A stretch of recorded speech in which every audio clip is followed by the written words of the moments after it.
Are you ready for the 2026 Faces of Death reboot? Sure, let's talk about that. What's going on, everyone? Welcome to Movie Emporium's movie review of the 2026 Faces of Death. This is directed by Daniel Goldhaber. Okay, so in this kind of homage spirit slash reboot, I guess you could say, this version of Faces of Death is a movie. It's not a collection of possible murder situations or violence.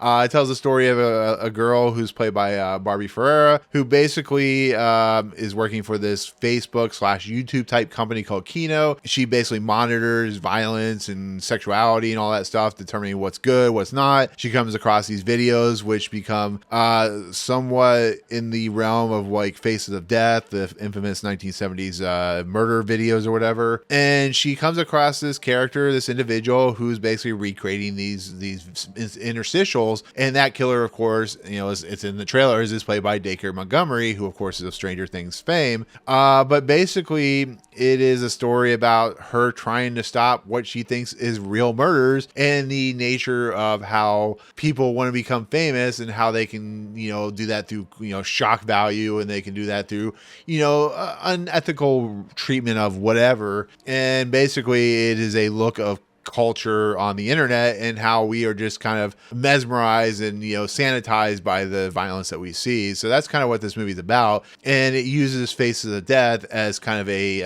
I would say, an interstitial round of storytelling elements. So that's what Faces of Death is in a nutshell as a movie. Okay, so if you're somebody like me, who is somebody of the 80s. You've heard of Faces of Death. A lot of kids today have never heard of this franchise because it's kind of been proven to be fake. I mean, it even says in the movie, most of the stuff in that thing were fake. I mean, they were recreated to be shocking, and, you know, it is what it is. It is the 70s. They were creating strange and unusual things. So Daniel Goldhaber, who did How to Blow Up a Pipeline, which was actually a pretty good movie, decided he was going to make a movie out of this franchise that it was going to be a story narrative instead of a, you know, another Faces of Death adding like fake violent footage or whatever. And so that's an interesting concept because, you know, here we are, remake culture, and here we are sanitized to the nature of how violent the internet and Twitter and, you know, Facebook and, you know, TikTok and all that stuff, and how we want to become famous. There's a girl in this movie who basically has Instagram and TikTok, and she's one of those influencers and stuff like that. And so this movie is basically what would happen if a psychotic individual, a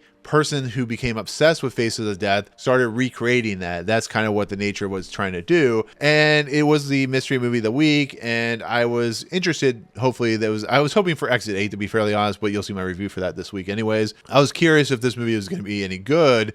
And, you know, like I said, Daniel Goldhaber is very well known for How to Blow Up a Pipeline, which I really liked. So that leads to my honest opinion and review. And I can definitely say I hated this movie, to be fairly honest. I mean, I actually despise this movie. I don't hate the fact that Daniel Goldhaber is creating an interesting narrative, you know, using the actual footage of Faces of Death and having, you know, this girl played by Barbie Ferreira having some issues in her past with her sister. And, you know, it's leading into all these things, and then the influencer culture and having a say about how they feel about it. That stuff's interesting. And for the first like hour of this movie, I was like, this isn't bad. You know, it's not the greatest thing in the world. It's not, you know, trash tier material, but it's not like the greatest thing I've ever seen. But once this movie gets going and you start really getting into the psyche of what Barbie Ferreira's character is doing, you get the psyche of what Dacre Montgomery's character is doing, it starts to become more and more preposterous as it goes along. It becomes more ridiculous, outlandish. It leads to a third act, which is, you know, to be fair, a lot of people were laughing when they were not supposed to be. It's a movie that completely falls off a cliff the minute that Barbie Ferreira's character starts investigating everything that happens in this movie, or I'm sorry, in the footage that she's seen. But it has an interesting concept. You know, the boss of the character played by Barbie is just a complete tool and just a douchebag, and just wants clicks and wants, you know, volume more than he cares about what's really happening. You know, the police force are not really caring about it. They're more worried about Barbie's past, and they're worried about all this. And then she has a roommate who's just kind of, really into gore. There's a moment where he just happens to have quote unquote faces of death on videotape, which is just a very convenient plotting. And this isn't really stuff that's like spoilerish. It's just kind of the meaning of the story. I just felt this movie just completely lacking as it moved along. I thought, Dacre Montgomery deserves much better, could do much better than what he's proving here. He's very much a silly villain. Barbie Ferreira's character is a much more silly, scream queen, I guess you could say. Her character has this like weird arc to her, how she's dealing with things, how she perceives things, and how it plays out. It's just, I don't know. It's one of those things where you just watch it and you're just like, oh my God, it's just more and more it goes. You're just like, ugh.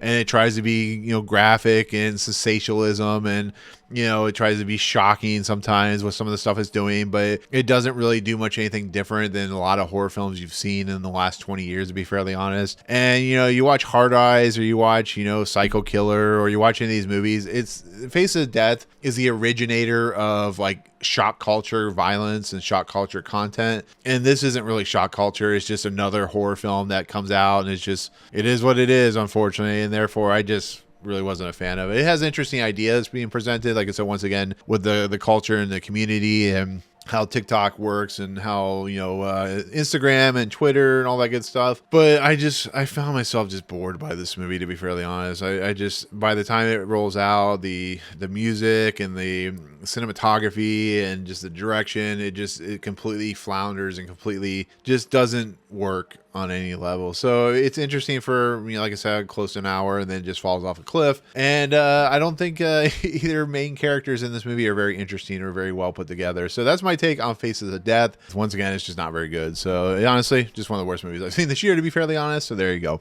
With that said, that'll be my take. I do appreciate it. Comments below. Have you seen Faces of Death? Are you looking forward to this movie? If you saw this movie during the mystery movie, let me know what you think overall. But with that said, if you like what you see on this channel, hit the subscribe button to join Movie Emporium. Hit that notification bell at the top to find what's coming next. If you like this video, awesome. Hit that like button. And as always, we'll see you guys on the next video. Peace out, guys.